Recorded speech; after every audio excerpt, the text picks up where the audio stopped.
saat zamannya sudah berubah, di mana nahi mungkar lebih banyak dibandingkan dengan amar ma'ruf, maka peluang pahala di nahi mungkar itu lebih berlipat dibandingkan dengan amar ma'rufnya tetap dikerjakan, sholatnya tetap dikerjakan, baca Quran tetap dikerjakan. Tapi yang paling ditekankan oleh Nabi adalah, yang paling penting pada saat itu konsenlah kita untuk mencegah perbuatan maksiat.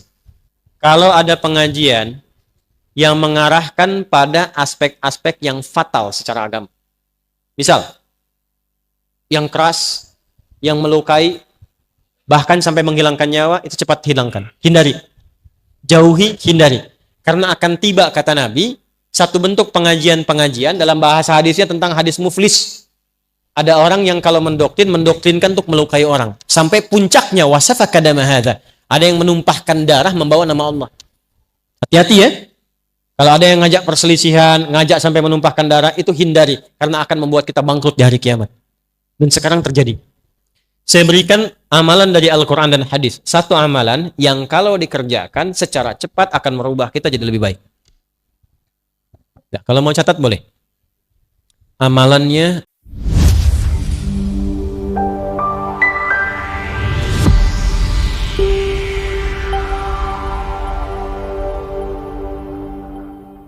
nanti satu masa, kata Nabi, akan muncul di antara orang-orang yang mengaku umatku, keadaannya tercerai-berai.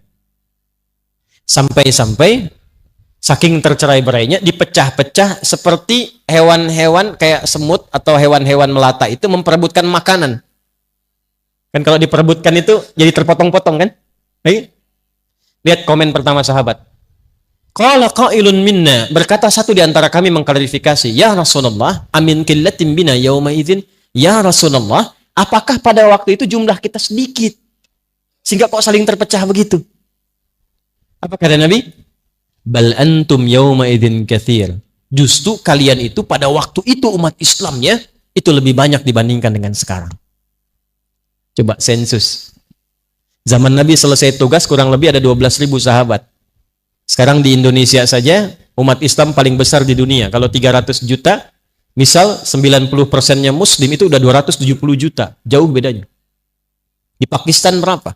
India berapa? Di Eropa sekarang bertambah. Di Amerika bertambah. Jumlahnya makin banyak. Walakinnakum gutha'un ka gutha'is sail. Tapi kalian itu terpecah-pecah, punya orientasi hidup sendiri. Nggak kenal dengan kawan. Nggak saling mengisi lagi. Dan yang paling celaka, nggak ingat akhirat. Tunza'ul mahabbatu min qulubi aduwikum wa yuj'alu fi qulubikumul wahn. Pada masa itulah kemudian, maaf, orang-orang itu sudah tidak ada sungkan lagi dengan orang Islam. Paling-paling sedikit reaksi selesai. Umat Islam paling-paling begini selesai. Siapa tuh tokohnya? Udah aja, kasih mobil A, selesai. Siapa di sana? Udah kasih pekerjaan begini, proyek, selesai. Wa yuj'alu fi qulubikumul wahn. Dan banyaknya umat Islam, maaf, jumlahnya makin banyak, terpecah-pecah, yang bahaya, tertanamlah pada diri sebagian muslim itu penyakit wahan. Ini inti materi kita yang akan kita bahas pada malam hari ini. Wa mal wahnu ya Rasulullah? Apa itu wahan yang mencelakakan ya Rasulullah? Wahan itu nanti bahayanya, di dunianya seakan sejahtera, padahal dia sedang terancam dalam kehidupan akhiratnya saat pulang. Apa itu? Hubbud dunya wa karahiyatul maut. Hubbud dunya wa karahiyatul maut. Tertanamlah pada diri sebagian orang Islam itu sifat mencintai dunia yang terlampau kuat, sehingga tidak siap untuk pulang ke akhirat. Pelan-pelan ya. Sikap mencintai dunia yang kuat sehingga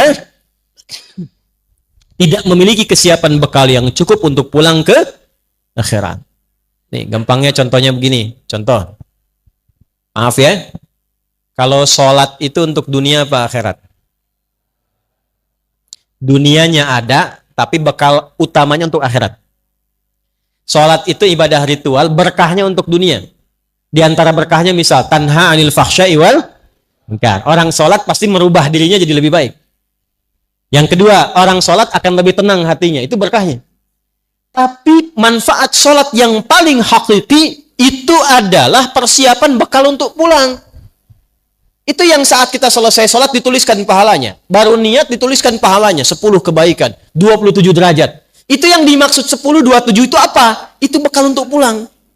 Karena yang antum pakai sekarang, bajunya, pecinya, mukena ibu-ibu yang sekarang pakai, itu semua nggak dibawa ke akhirat. Ke alam kubur aja nggak dipakai. Selesai semua dunia. Yang dibawa pulang hasil dari sholatnya. Itu yang disebut pahala oleh kita. Nah cuman nanti kata Nabi ada satu masa orang nggak ingat pulang. Jadi yang dicari dunia semua. Contoh gampangnya begini. Anda pilih mana kalau sedang ada Jumatan, Anda ditawari pekerjaan, gajinya 100 juta per bulan, tapi harus meninggalkan Jumat. Pilih mana? 100 juta tidak Jumatan atau 100.000 Jumatan? Masa? Sekarang ada kok orang jadi kasir di toko aja ninggalin Jumatan? Coba lihat. Kejadian nggak sekarang? Kayak yang pengusaha-pengusaha tuh, yang sedang tanda tangan proyek. Saya tanya tuh, ada proyek nilainya 150 miliar, ditanda tangan pas waktu Jumat. Saya tanya, kejar proyek atau akhirat?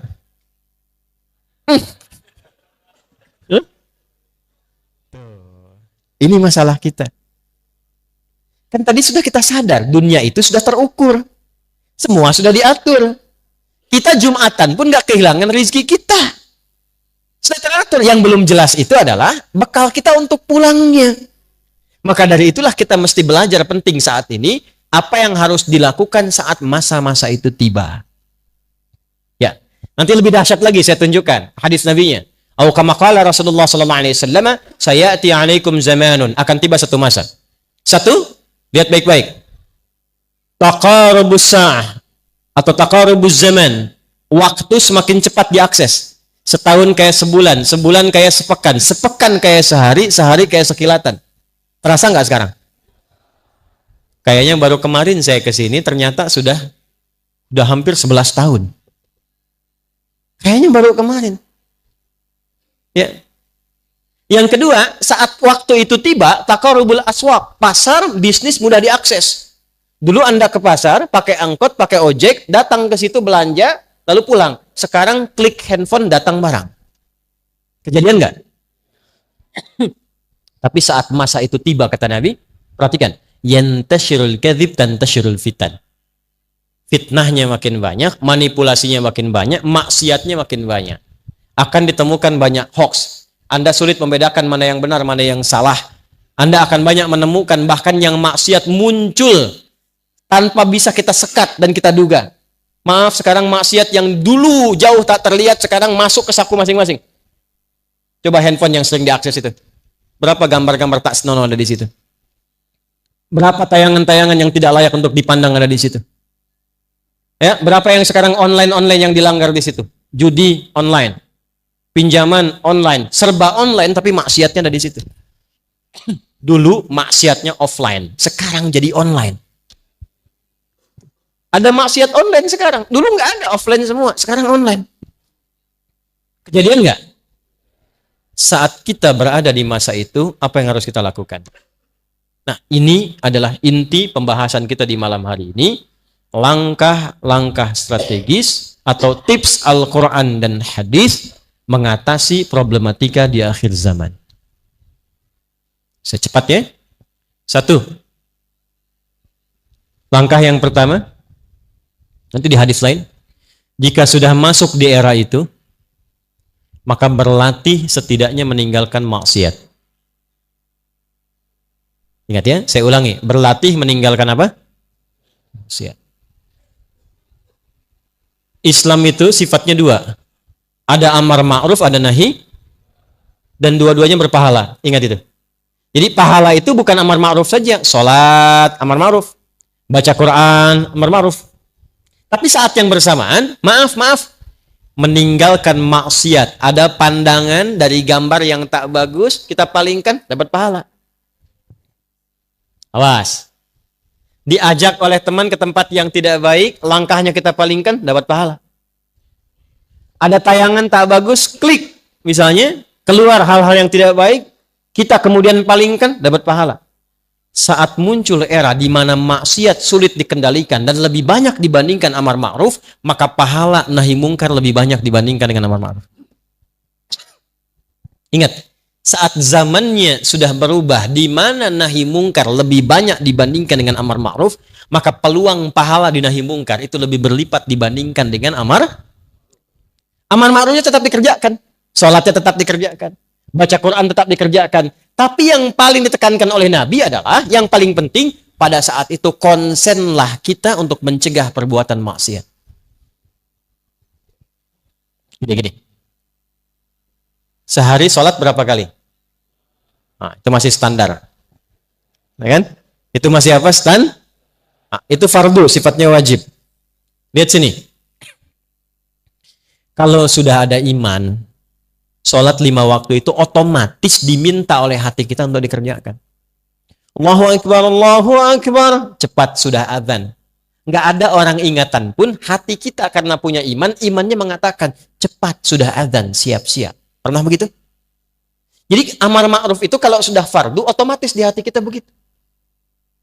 Sya'ban, mau Ramadan, itu otomatis. Sebentar lagi Ramadan tiba, siap-siap. Nggak ada ustadz ngasih tahu pun, karena punya iman, imannya memberitahu. Tapi saat yang bersamaan, nahi mungkarnya lebih banyak. Kalau perbandingan nahi mungkar dengan amar ma'ruf lebih banyak mungkarnya dibandingkan dengan ma'rufnya, maka konsentrasi kita arahkan untuk yang mungkarnya, karena yang ma'ruf itu sudah otomatis tubuh kita melakukannya. Yuk, prakteknya gini. Iya, tenang. Nah, baik ya. Hati-hati Bu ya, nggak ada railingnya ya, hati-hati. Ibu turun nggak kelihatan ke bawah husnul khotimah nanti tuh. Tenang ya. Pelan-pelan. Nah, karena sudah masuk ke intinya, saya akan pelan menyampaikannya. Tadi itu masih mukadimah terakhir. Sampai jam berapa kita? Silahkan. Nggak apa-apa, sampai subuh nggak apa-apa. Tadi DKM sudah menyiapkan makanan kok tadi katanya. Ya, saya tanya nih. Yang bawa handphone angkat tangan. Sudah bawa semua kan? Nah, yang bawa handphone saat sholat angkat tangan. Nah, saya tahu. Handphonenya masuk saku kan? Baik. Lalu sholat kan? Saya tanya, apa isi handphone itu saat dibawa dalam sholat? Bagus. Ceramah, update status sehari satu hadis, sehari satu ayat. Bagus. Yang paling repot, ketika handphone itu dibawa sholat dan di dalamnya ada gambar-gambar yang Allah tidak senangi. Gambar. Ada aplikasi yang tidak Allah sukai. Ada video-video yang baru terbuka yang tidak Allah senangi. Kok bisa bawa kotoran, dimasukkan ke dalam sakunya, dipakai lewat sholat dan mengatakan Allahu Akbar? Apa nggak malu sama Allah? 1. 2, nggak bawa handphone. Tapi maaf, sholat, tapi lisannya baru digunakan untuk maksiat. Ada yang sebelum sholat, maaf, sempat mencaci, sempat mencela, sempat bikin keburukan. Lalu dengan begitu tenangnya dibawa itu semua dalam sholat. Nah, dalam kondisi-kondisi demikian, kalau kita sudah temukan hal yang demikian, maka apa yang dilakukan yang pertama kali? Berlatihlah dalam setiap waktu untuk mengendalikan tubuh kita menjauhi maksiat. Salah di sini. Lawannya soleh. Lihat rumusnya. Kalau salah ditekan, soleh pasti naik. Sudah pasti. Kalau soleh yang turun, salah pasti naik. Nih, lihat baik-baik, fokus. Kata-kata yang kotor, kata-kata buruk, lawannya kata-kata apa? Kalau yang buruk kita selalu tekan, pasti yang keluar yang baik, karena tidak ada yang buruk lagi. Jadi otomatis kalau kita mencegah yang mungkar, amar ma'rufnya akan makin banyak. Nah, ada era di mana yang mungkar tuh makin banyak dibandingkan yang ma'ruf. Orang udah mulai ninggalin sholat, yang sholat pun cuma takbir pertama mundur, bawa kotak masjid. Ya kan? Yang kedua kemudian keluar tukeran sendal. Sendal saya mana ya? Mana ya? Ya Allah, ini dia. Dia pakai begitu aja yang paling bagus. Padahal dia ke masjid nggak pakai sendal. Ada yang begitu. Ada yang baru selesai sholat sudah komen imamnya. Dasar imam baru hafid Quran aja belagu. Masya Allah. Oh, timbang sholat maghrib baca Yasin. Padahal baru selesai itu sholat tuh. Maka apa yang dikendalikan dalam situasi itu? Dan sekarang kan makin parah. Karena live langsung. Sekarang saya haji aja, saya umrah, saya lihat orang tawaf aja live. Subhanallah. Kelihatan nggak di sana? Alhamdulillah. Ya Allah. Kan? Ya kita berhusnudzon iya, tapi menempatkan fikih dengan benar juga itu harus. Maka yang dilakukan apa? Satu, dari ujung kepala sampai ujung kaki, latihan tiap hari. Turunkan pikiran dulu. Mata. Terus sampai ke kaki. Sekarang hari apa? Ahad. Besok Senin. Coba latihan sepekan dari Senin sampai dengan Ahad nanti. Sepekan. Latihan berpikir yang baik. Husnudzon. Karena era-era sekarang itu banyak suudzon. Coba antum buka berita dari apapun, diklik online, itu 85% isinya itu kemungkaran semua. Judi online begini, ada yang ditemukan pembunuhan, baru mabuk begini, di sini ada begini, di sini ada kriminalitas. 85% isinya sekarang itu hasil dari maksiat semua, media sekarang. Kalau nggak percaya silahkan cek. Dan yang paling menarik apa? Yang paling menarik, semua otak kita dicuci tanpa sadar untuk melakukan tindakan-tindakan yang salah. Akhirnya kita baru lihat komen orang saja sudah ikutan ribut di komennya orang. Padahal kita nggak ada urusan dengan masalah orang itu. Satu orang bikin status, di bawahnya komentar. Yang komen pada ribut. Padahal yang bikin status biasa-biasa saja.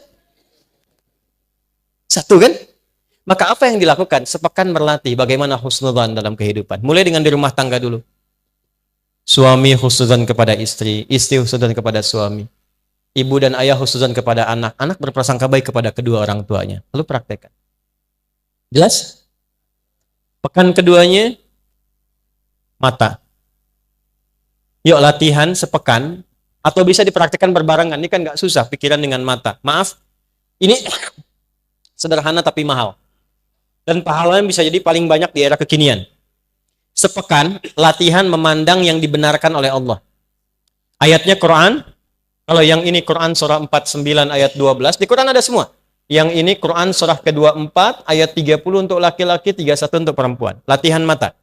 Kullil mu'minina. Katakan pada orang-orang yang beriman Muhammad SAW, perintahkan pada mereka. Yaghuddu min absarihim. Sepanjang sudah punya iman, imannya pakai untuk memandang. Jadi orang beriman itu ciri khasnya, imannya membantu perilaku dia untuk bekerja. Iman naik ke mata, mata akan dibimbing bagaimana cara melihat berdasar imannya. Makanya kita punya standar. Apa yang harus dilihat, apa yang tidak dilihat. Maaf ya, nggak ada orang pun kalau ada iman, Anda keluar dari sini, lihat baligo besar misalnya di luar di jalan, yang terpampang misalnya ada aurat terbuka. Yang tidak layak dilihat. Yang tak layak dilihat itu aurat manusia. Kalau aurat hewan memang terbuka. Ya, ada iklan tentang kuda nggak pakai baju, itu mah silahkan aja mau dilihat juga, nggak ada masalah. Tapi manusia terbuka busana, ya. Sekarang kan repotnya begini, iklan shampoo itu yang dilihat shampoo-nya apa orangnya? Iklan mobil itu yang mau dilihat itu di dealer, mobilnya atau orang yang jaganya? Ayo bapak-bapak tuh. Nah sekarang pandangan jaga. Begitu antum keluar, ada yang tidak dibenarkan oleh imannya, palingkan. Kalau imannya makin kuat, itu bersamaan dengan dia palingkan istighfar keluar. Itu Quran surah ketiga ayat 133. Begitu keluar dari sini, ada balighah misalnya, maaf sekali, oh ini nggak benar kata imannya, palingkan. Begitu dia palingkan, keluar istighfar, astagfirullah. Itu begitu istighfar, bukan sekedar dijaga dari salah, pahala diturunkan. Berpahala. Tapi maaf ya, maaf. Tidak ada yang lambat, dua-duanya cepat. Jadi antara istighfar dengan memalingkan cepat. Jadi bukan istighfarnya cepat, matanya nggak berpaling. Astagfirullah. Nggak benar nih kata Pak Alvaroni, astagfirullah. Salah ini. Salah tapi dilihat terus tuh. Nanti dipalingkan. Nanti kalau sudah dilatih, mata kita akan peka pada yang baik-baik saja. Lihat proyek yang tidak baik, langsung dipalingkan. Keluar dari sini bukan alas kaki Anda, otomatis kata imannya bukan punya kamu, palingkan. Tapi kalau iman bermasalah, sakit, atau iman kosong, ya, bisikannya lain nanti. Makin lemah imannya, makin kreatif setannya. Awas, hati-hati. Astagfirullah, bukan punya saya yang ini. Yang itu tuh yang lebih bagus lagi, ambil yang itu tuh.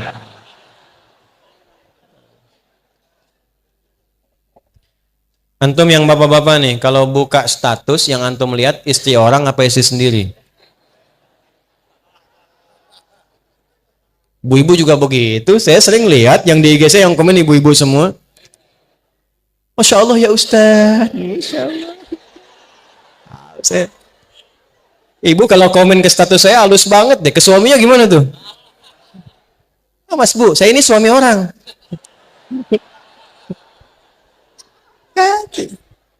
Awas, hidup penuh kepalsuan sekarang ini nih. Ya, hati-hati. Sama suami orang baik, sama suami sendiri, terus hati-hati. Ya, jelas ya? Nah, ini dilatih sekarang. Dari mata turun ke, oh jangan langsung ke hati aja Bu. Ke lisan dulu. Langsung ke hati aja Ibu. Dari mata turun ke lisan. Turun ke hati langsung ke kauan. Nih, pekan kedua, ini materi kayak sederhana Pak, tapi mahal. Dan sekarang kita lagi butuh ini. Lagi butuh ini. 2, turun ke lisan. Saya cepat di lisan, nanti saya berhenti. Ayatnya Quran surah 49, ayat 12, ayat 11 sampai 12. Ya ayyuhalladzina amanu la yasra qaumin qaum. Nanti layak ba'dukum ba'da. Hei orang-orang yang telah menyatakan beriman.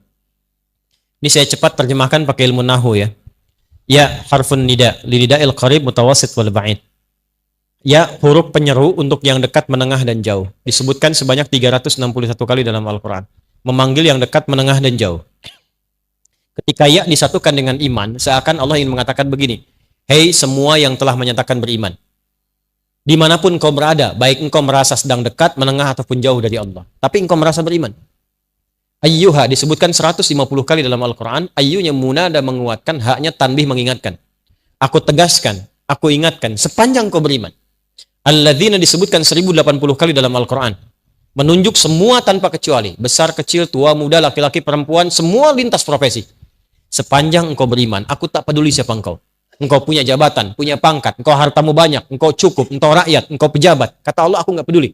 Sepanjang kau merasa punya iman, la yasra qaumin qaum. Jaga lisanmu, jangan sampai merendahkan orang lain. Jangan saling mencela. La yaghtab ba'dukum ba'da, jangan bikin hoax, jangan sakiti orang. Man kana yu'minu billahi wal yaumil akhir falyaqul khairan aw liyasmut. Kata Nabi lebih detail. Nabi mensyarah ayat ini. Siapa yang merasa beriman kepada Allah dan merasa dihisab lisannya hari kiamat, katakan yang baik, tak mampu diam. Katakan yang baik, tak mampu. Bisa nggak kita praktekkan sepekan? Jangan marah, kata Nabi, la taghdab. Bisa nggak sepekan aja? Mau keluar yang tak baik, tahan. Ada orang misalnya nggak sopan sama Anda, mau Anda marah, la taghdab. Tahan. Oh, pikiran baik, praktekkan. Nyambungkan lisan langsung ke pikiran. Mungkin dia begitu karena belum tahu saya. Ya, tahan lagi. Nggak usah ditambah-tambah, belum tahu dia siapa saya. Turunkan. Ada yang nggak sepakat dengan istri dengan suami, jangan marah. Diam dulu. Kontrol. Dengan diam itu lebih tenang pikiran. Ya, suami dengan istri kan bedanya tipis-tipis, tapi pandangannya kan jauh. Ya kan? Istri mau datangannya udah pakai seragam tuh. Kadang-kadang nunjukin lu ke suami. Apa yang bagus mana ya kajian Ustaz Adi? Pakai bajunya yang hitam atau yang putih? Kata suami bagus hitam deh mah. Ah kayaknya putih deh Pak. Dia nanya tapi udah punya pilihan. Masih untung kalau dipakai, begitu keluar hijau. Tahan. Itu lisan. Kita bisa tata itu sepekan saja berubah kita. Kalau nggak percaya silahkan, demi Allah, pikiran, lisan, kemudian maaf, pikiran, mata, lisan, telinga. Di atas kepala aja di sini dulu nih. Kita perbaiki selama sepekan. Demi Allah, cek sepekan berikutnya. Antum akan menjadi pribadi yang berubah dari sebelumnya. Itu cuma mengamalkan beberapa ayat aja. Jaga deh. Cuma sepekan amalkan ayat ini. Ayat mata, ayat telinga, ayat lisan. Amalkan selama sepekan. Lihat perubahan yang terjadi hari ini sampai sepekan ke depan. Perhatikan bagaimana Al-Quran merubah kita menjadi pribadi yang lebih baik. Wa'tasimu bihablillahi, hablillah di sana Quran. Sebelum disatukan oleh Allah, Allah merubah dulu setiap pribadi jadi baik dulu.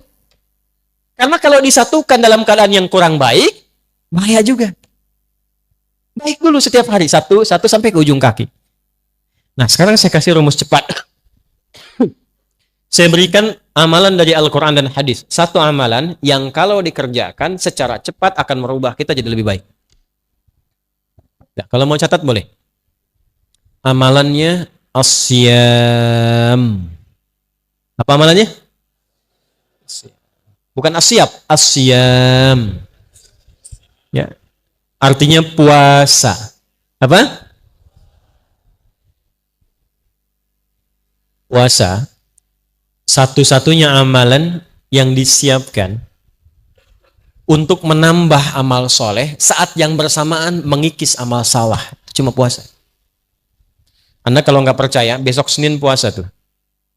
Niatkan untuk mencintai Rasulullah. Karena beliau ketika ditanya, kenapa engkau puasa hari Senin? Kata Nabi, kama qala hadza yauma wulidtu. Ini hari saya dilahirkan. Niatkan puasa Senin untuk mencintai Rasulullah SAW. Ini juga dalil bahwa saat hari ulang tahun boleh puasa untuk mengevaluasi diri. Saya kembalikan. Besok puasa, silahkan cek. Demi Allah saya katakan, ketika Anda puasa, saat yang bersamaan Anda ingin meningkatkan amal soleh Anda. Yang biasa cuma sholat fardu, bisa sholat sunnah. Yang biasanya jarang baca Quran, bisa baca Quran. Yang hebat itu bisa menghentikan maksiat saat puasa. Makanya ketika Ramadan, koruptor kan libur. Bukan karena takut mencuri, takut batal puasanya. Silahkan cek. Besok timbang puasa sunnah, cuma puasa sunnah saja, maksiat bisa ditahan. Antum walaupun seorang pemarah, itu akan ditahan nggak pengen marah, karena takut batal puasanya. Ada seorang pemarah, puasa. Tiba 5:30 ada yang mencaci. Bukanya jam 6. Dia lagi jalan sama istri, dicaci sama orang. Dia tahan gak marah. Istrinya bingung. Kan suaminya biasanya pemarah. Kata istrinya, bang, abang kan biasanya marah. Kenapa gak dibalas? Kata suaminya, ntar habis maghrib. Tunggu maghrib dulu. Kan 30 menit lumayan buat mikir. Begitu maghrib, dia gak mau hilangin pahala puasanya. Gak jadi dia marah. Jadi kalau Anda ingin berlatih menghilangkan kebiasaan buruk, rajin puasa. Senin, istirahat dulu. Setelah enak Senin, tambah Kamis. Jangan dirapel dulu. Jangan terlalu banyak. Nanti bosan. Senin dulu aja. Senin sudah enak, besoknya Senin lagi. Pekan depannya lagi. Sudah enak, sudah terbiasa, tambah Kamis. Terbiasa Kamis, tambah Ayyamul Bid. Sudah terbiasa, langkahkan ke tingkat tertinggi puasa sunnah, namanya puasa Daud. Sehari puasa, sehari. Senin puasa, Selasa, tidak, libur. Rabu puasa, Kamis. Nah, kalau sudah puasa Daud, yang Senin, Kamis itu ikutkan ke Daud. Karena kita sudah berada di level yang lebih tinggi. Dan berbahagianya begini, kalau Anda puasa Senin, Kamis sudah terbiasa, terus pindah ke Daud, begitu saat Kamisnya libur, itu pahala puasa Kamis tetap dituliskan. Dalilnya apa? Hadis Nabi, "Idza maridal 'abdu aw safar, kutiba lahu mithla ma kana 'alaihi muqiman shahiha." Kalau seorang hamba punya uzur seperti sakit atau safar, dia menghilangkan kebiasaan rutin amal solehnya karena kondisi ini, karena uzur, baik itu sakit atau safar, pahalanya tetap dituliskan sempurna. Antum terbang dari Palembang, besok ke Jakarta. Pas terbangnya itu mendekati waktu-waktu zuhur, ba'da zuhur bahkan. Antum sholat dulu. Nah, begitu sampai ke Jakarta, kan zuhurnya sudah selesai di sini. Kan bisa dijamak qashar kan? Ya kan? Zuhur jadikan 2, asar jadikan 2. Ada sholat sunnah qobliyah zuhur? Ada. Ba'diyah zuhur ada? Antum biasa kerjakan itu kalau sedang mukim. Karena safar, antum qashar. Ketika antum qashar, antum nggak kerjakan yang sunnah tadi. Itu pahala sholat sunnahnya tetap dituliskan sempurna. Hadisnya sahih. Jadi kalau sudah qashar, yang sunnah sudah. Jangan terlampau soleh. Betul, karena yang fardu aja dikurangi, masa mau ditambah sunnah? Terus ya? Itu hadiah dari Allah, qashar itu hadiah. Ketika Anda qashar, itu pahala sholat sunnah dituliskan bagi yang biasa sholat sunnah. Kalau enggak, yang enggak dapat pahala juga. Ya, yang hebat tuh begini, Bu. Kalau perempuan kan ada masa haidnya kan? Ini catat rumus, Bu, ini di antara kita saja nih. Ya. Ini perempuan-perempuan muslimah. Kalau masa sucinya rajin beramal, sholat, baca Quran, dia zikir, dia sholawat, masa haidnya kan berhenti itu sholatnya. Ya kan? Itu semua kebiasaannya dituliskan pahalanya walaupun dia sedang libur dalam haidnya.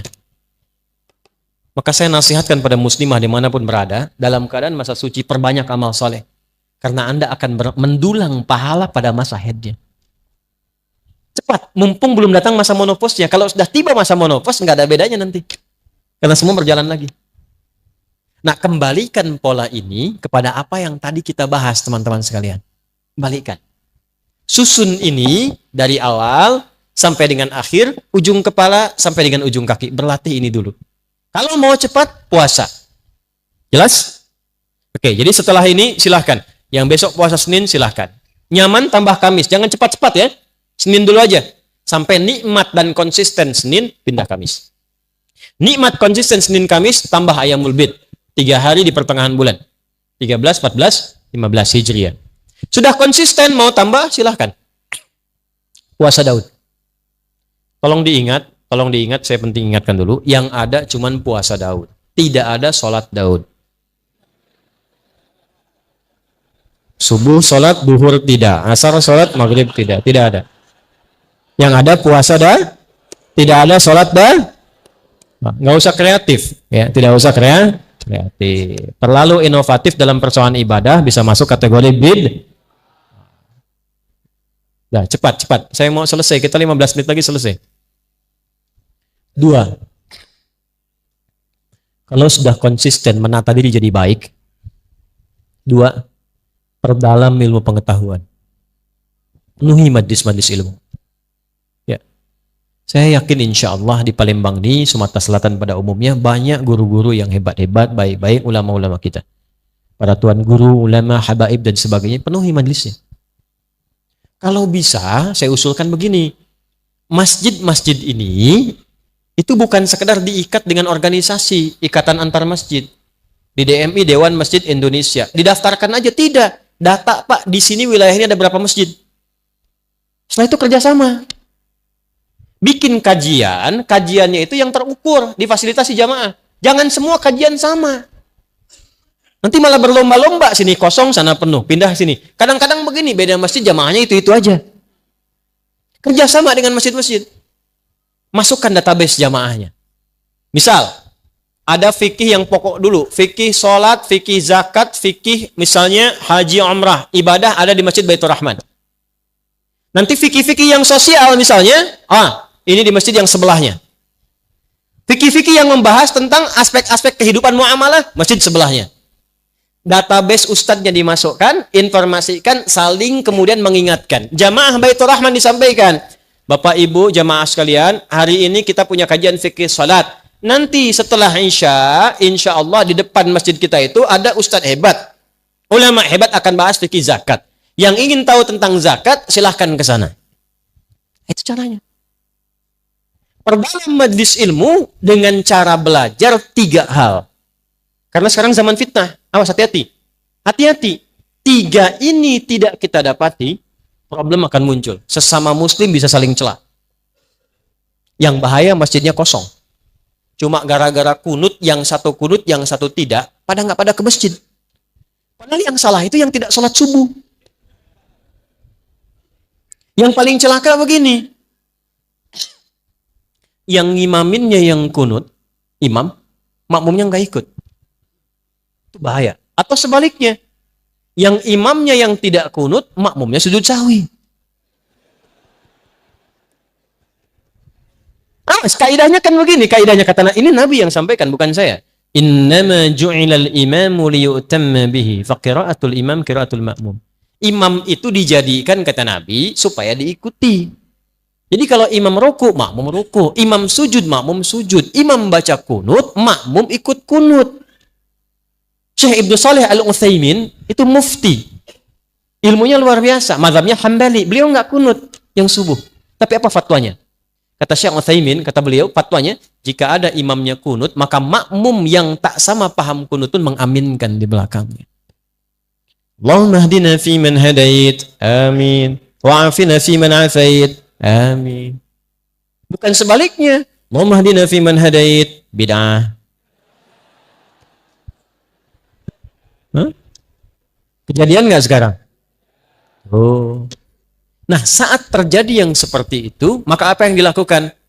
Kumpulkan masalah itu, adakan dalam satu majelis ilmu, perdalam hukumnya sehingga diberikan pencerahan.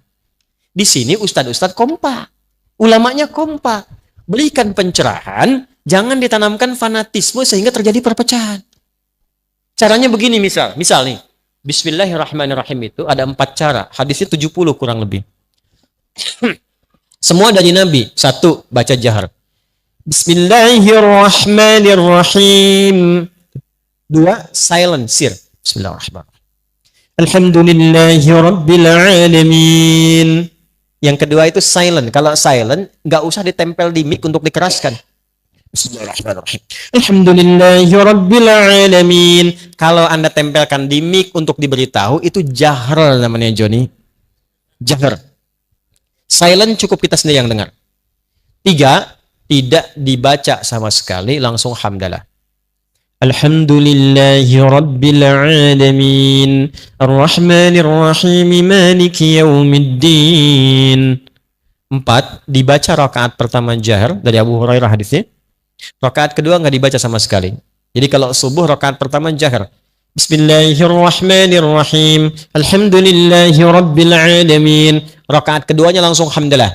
Alhamdulillahi rabbil alamin. Ar-Rahmanirrahim. Itu 4-4-nya semua ada sumbernya dari Nabi.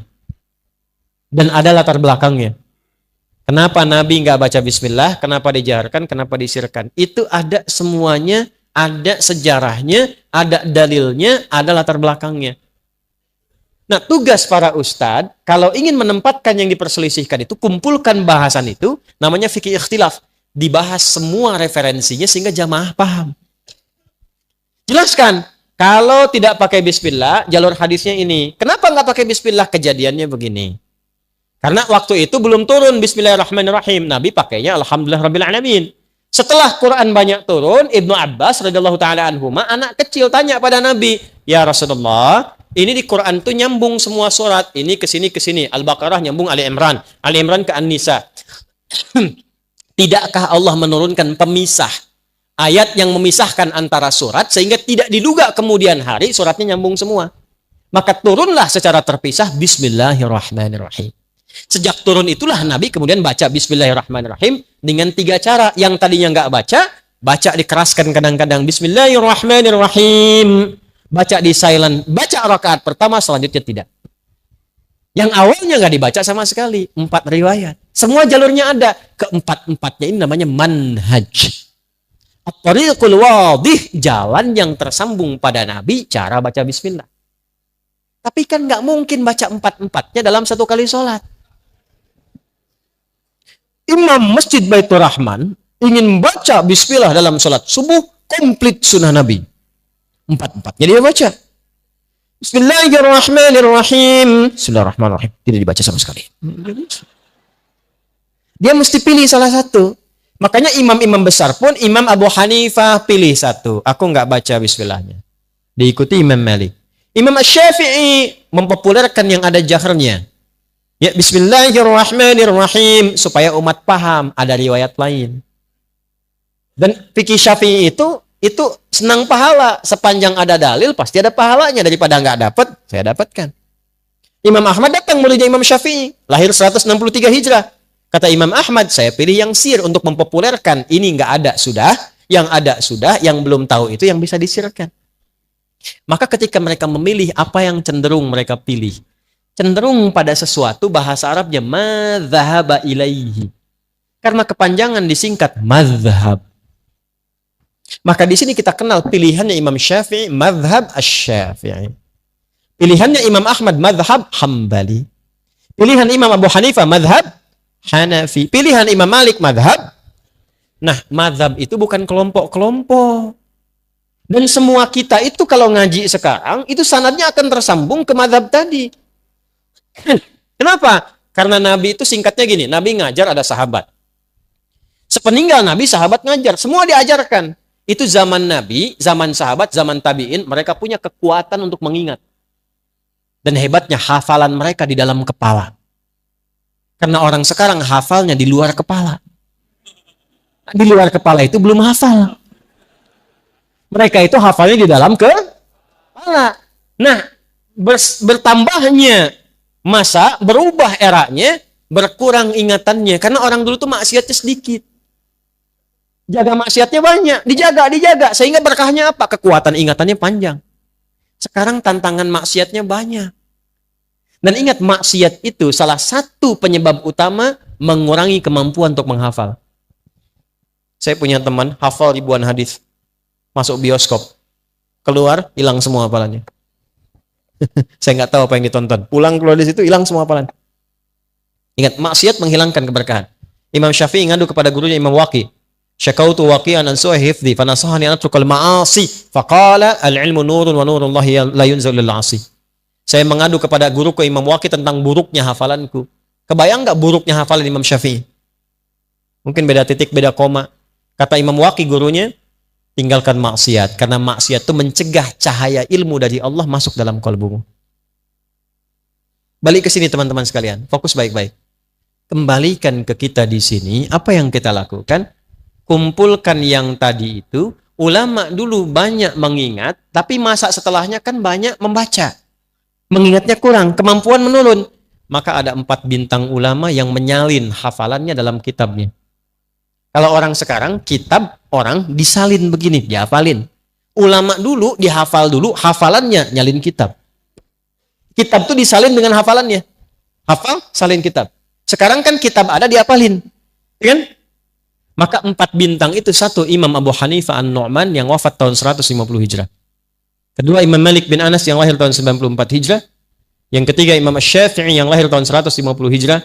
Dan keempat Imam Ahmad bin Hanbal yang lahir tahun 163 Hijrah. Itu mereka menghimpun referensi dari masa sebelumnya, dihafalkan, diturunkan lewat kitabnya. Jadi yang sekarang kita pelajari, itu mau nggak mau akan nyambung jalurnya ke mereka itu. Karena semua jalurnya begitu. Maksud saya, jangan pernah katakan begini, ikut mazhab apa ikut Nabi. Itu artinya belum belajar. Tapi jangan kita cela, itu pernyataan aneh. Karena kalau orang ngaji fikih, nggak mungkin berkata demikian. Karena mazhab itu bukan kelompok, mazhab itu yang merangkum, mendokumentasikan berbagai pengetahuan yang bersumber dari Nabi. Kita nggak mungkin kita dapatkan langsung akses ke Nabi. Siapa yang sekarang pernah ketemu Nabi? Saya pulang.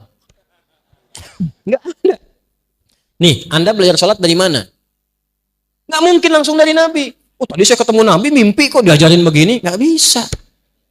Kita harus urut riwayatnya dari mana. Nah, kalau kita urut-urut yang mengajarkan dari takbir sampai salam, ketemunya jalurnya di mazhab juga. Ketemunya di situ.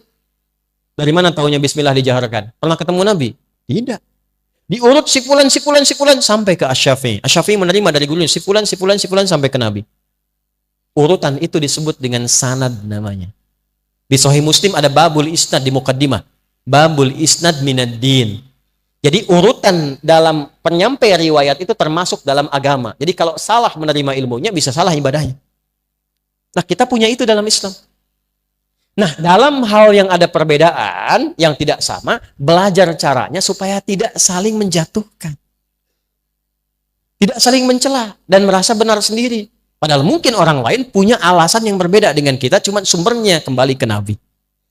Ya, cepat. Saya mau akhiri sebentar lagi. Ini boleh nggak bonus 5 menit? Ya. Lihat nih. Fikih umumnya ada 2. Ada berapa? 1, yang bacaannya sama, caranya sama. Contoh. Kita saat mengangkat tangan awal sholat bertakbir mengucapkan apa? Itu satu cara, satu bacaan. Fayaqulu Allahu Akbar. Nggak ada yang beda. Kalau ada satu cara, satu bacaan, itu artinya semua umat Islam dipandang mampu melakukannya. Jangan beda, nggak usah kreatif. Saya capek Allahu Akbar terus, besok Allahu Rahman aja. Allahu Rahim aja. Beda. Salah. Jelas? Tapi nanti ada yang beda bacaannya, bahkan beda caranya. Tapi kalau diurut-urut sumbernya dari Nabi semua. Kalau ada yang begini, itu tandanya semua umat Islam dipandang oleh Allah itu tidak mampu melakukan dengan satu cara yang sama. Maka diturunkan beragam cara supaya semua bisa melakukannya dan mendapatkan hikmah yang sama. Contoh bacaan. Ini kita baca Quran nih. Al-Fatihah ya. Saya kemarin lihat ada yang viral-viral tuh ngoreksi bacaannya Habib Umar. Hati-hati tuh ya. Jangan nggak sopan tuh. Beliau itu ahli hadis ya. Ahli Quran. Cucu Nabi. Ilmunya banyak. Jauh dengan saya tuh. Ya, jauh sekali. Orang belum berilmu, belum sampai. Jangan ngoreksi yang sudah berilmu. Ya. Contoh gini. Ihdinas siratal mustaqim. Yang kita baca kan? Dari Hafiz. Pakai shod ya. Ihdinas siratal mustaqim. Jelas? Ada yang nggak bisa shod. Bisanya pakai sin. Gampang kok shod. Kata Anda orang Palembang. Tapi di Arab itu ada yang nggak bisa shod. Dipaksa-paksa sampai kiamat. Kurang 2 hari nggak bisa. Bagi orang Palembang gampang. Ihdinas siratal mustaqim. Shod. Ihdinas siratal mustaqim. Sin. Tapi ada lisan orang Arab yang nggak bisa shod. Bisanya sin. Shod. Sin. Shod. Sin. Utlubul ilma walau bisin. Utlubul ilma walau bisod. Shod. Dia sin. Apa yang terjadi? Turun riwayat pakai sin. Dalam riwayat Warash dan Qalun dari Nafi'. Ihdinas siratal mustaqim. Sin. Apakah merubah makna? Tidak. Maknanya sama. Cuma cara bacanya beda. Ada yang nggak bisa sin, nggak bisa shod. Bisanya zai. Ada. Maka turun riwayat pakai zai. Ihdinas siratal mustaqim. Ada. Maaf, saya waktu ngaji di Libya, saya ngambil beberapa riwayat. Saya ngambil Hafiz dan sedikit Qalun dari Syekh Dukali. Ya, ngambil riwayat Warash dari Syekh Ali Ahmar. Beberapa ambil saya yang lain. Itu guru saya cerita begini. Nah, katanya dulu ada penghafal Quran. Dua-duanya hafal Quran 30 juz. Yang satu Hafiz, kita baca. Yang satu Qalun, Libya baca. Yang satu pakai shod, ihdinas siratal mustaqim. Yang satu pakai sin, ihdinas siratal mustaqim. Dia ngaji pada guru yang sama. Cuman baru ngambil satu riwayat. Tapi yang jadi masalah, dia mengklaim itu yang paling benar. Ketemu sama kawannya, kamu salah, harusnya pakai shod. Yang sin bilang, ente yang lupa baca, harusnya pakai sin. Akhirnya dua-duanya sepakat, kita datang ke guru kita tanya mana yang benar. Gurunya bijak sekali. Kata syekhnya, ya bunayya iqra, anakku baca. Kata yang pakai shod, ihdinas siratal mustaqim. Hasbuk, cukup nah. Enta iqra, kamu baca. Dia baca pakai sin. Ihdinas siratal mustaqim. Hasbuk, cukup nah. Kalian berdua, antuma mukhtian. Kalian berdua salah. Yang benar itu, ihdinas siratal mustaqim. Pakai zai. Gurunya pengen bilang, kalaupun merasa sudah pintar, jangan suka menyalah-nyalahkan orang. Karena boleh jadi orang yang disalahkan itu punya alasan juga. Yang ada itu pelajari apa yang dia praktekkan, cari tahu. Kalau ternyata salah, perbaiki dengan cara yang lembut. Nabi Musa aja ke Firaun kan caranya lembut. Faqula lahu qawlan layyina, katakan dengan lembut. Itu teman antum bukan Firaun.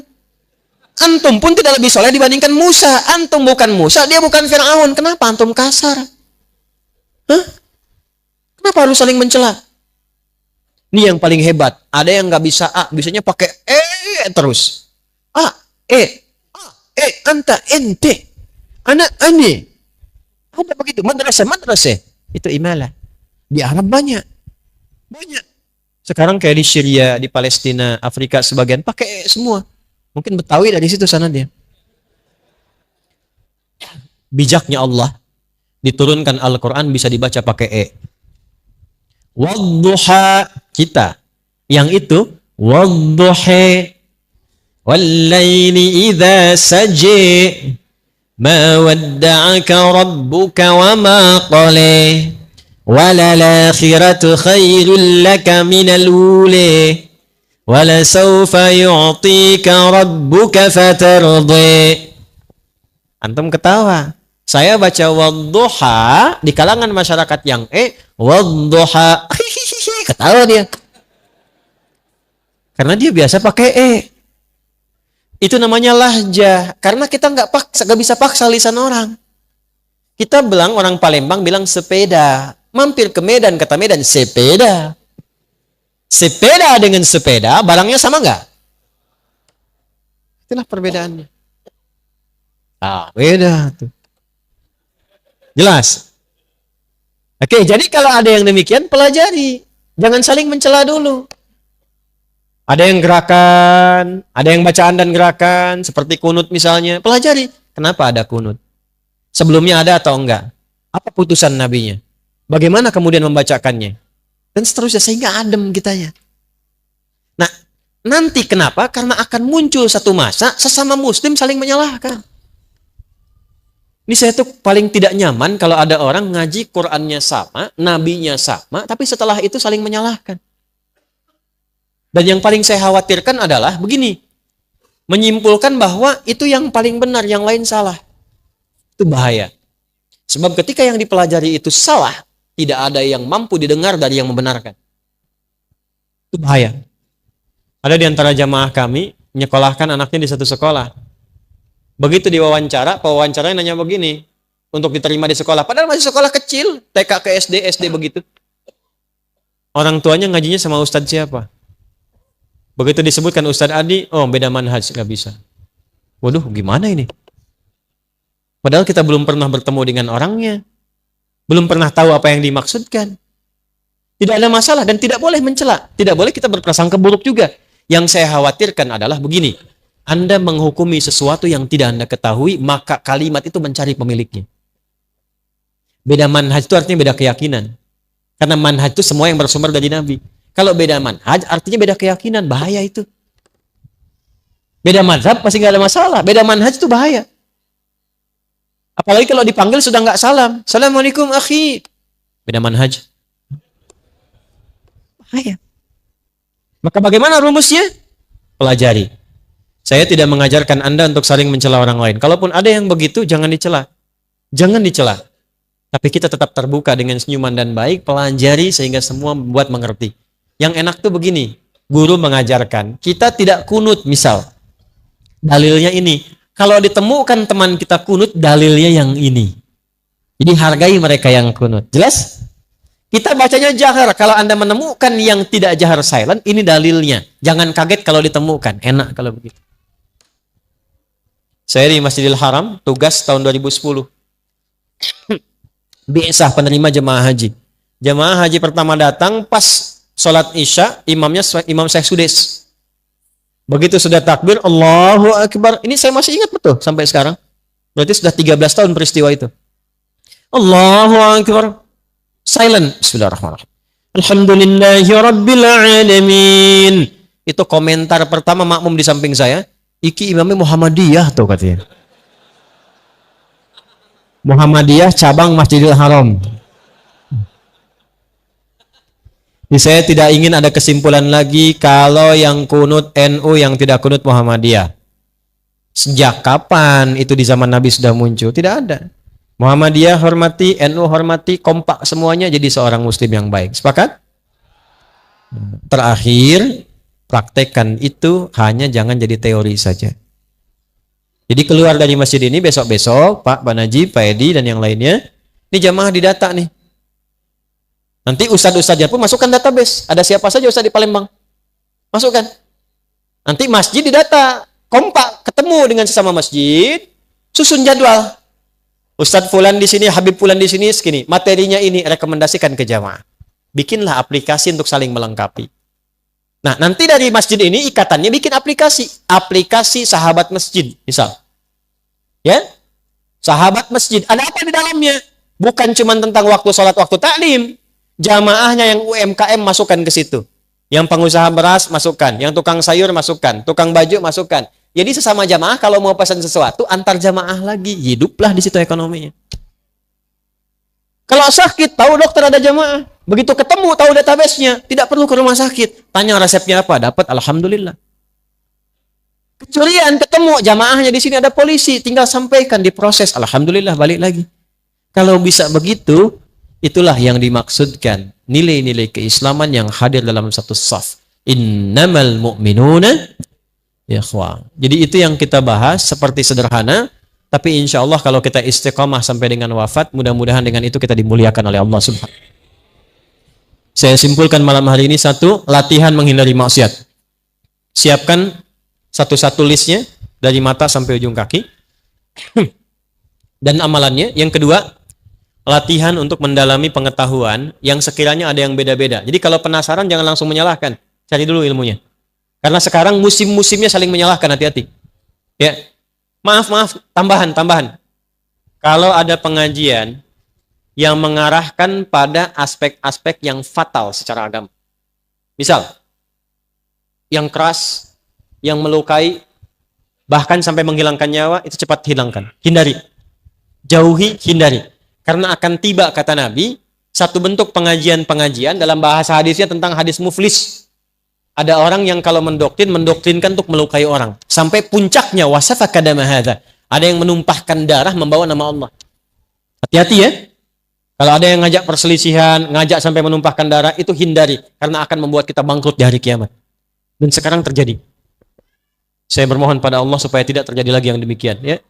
Itu waktu kejadian di Jalan Tamrin meledak itu, saya sedang di Lampung. Wah! Jamaah langsung tanya, Ustaz, apakah bom di Jalan Tamrin termasuk fisabilillah? Saya bilang, Mas, sependek pengetahuan saya, jihad fisabilillah itu jihad di jalan Allah, bukan di Jalan Tamrin. Hati-hati ya. Yang terakhir, praktekkan persaudaraan difasilitasi oleh DKM Kompa. Ustadz-ustadznya kita persaudarakan, bikin database, kumpulkan semua jamaah di situ. Insya Allah kalau begitu, kita mendapatkan Palembang, Sumatera Selatan sebagai baldatun thayyibatun wa rabbun.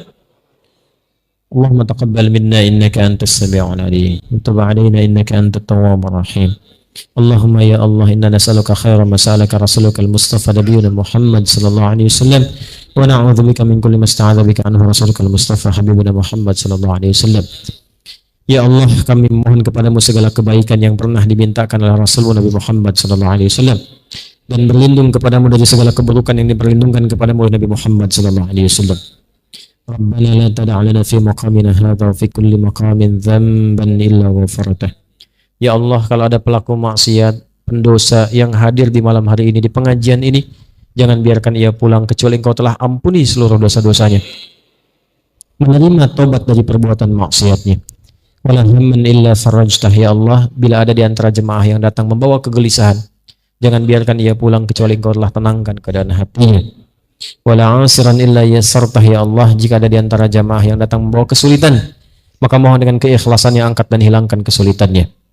Wala maridan illa syafaitah, jika ada di antara jemaah yang datang membawa penyakit, maka mohon angkat dan sembuhkan penyakitnya. Allahumma alif baina qulubina, ya Allah. Allahumma wahidna fi saffika ya arhamar rahimin wa jadibna minat tafraqah. Ya Allah, mohon lembutkan hati-hati kami untuk saling bersaudara dalam kebaikan. Jauhkan dari kami dari perpecahan yang mengundang murka dan neraka-Mu ya arhamar rahimin. Ihfadz biladana waj'al umara'ana udala. Ya Allah, mohon jaga negeri kami Indonesia. Jauhkan dari perpecahan. Bimbing para pemimpin kami ya Allah supaya bersikap adil dalam kebijakan mereka yang meringankan hisab mereka di hari kiamat ya arhamar rahimin. Wahfadz ulama'ana waj'alhum mukhlasin lakaddin. Dan mohon jaga para ulama kami ya Allah. Sehatkan mereka, ikhlaskan mereka dalam berdakwah untuk membimbing umat pada kebaikan dan ridha-Mu. Allahumma jalla baqiyata hayatina hayatan thayyibah. Ya Allah, mohon jadikan sisa kehidupan kami lebih baik daripada hari-hari sebelumnya. Waj'al akhirah hayatina husnal khatimah. Dan mohon wafatkan kami ya Allah dalam keadaan husnul khatimah. Rabbana atina fid dunya hasanah wa fil akhirati hasanah wa qina adzabannar. Wa sallallahu ala sayyidina Muhammad wa ala alihi wa sahbihi ajma'in. Wa akhiru da'wana subhanakallahumma rabbana wa bihamdika nashhadu an la ilaha illa anta nastaghfiruka wa natubu ilaik. Walhamdulillahirabbil alamin.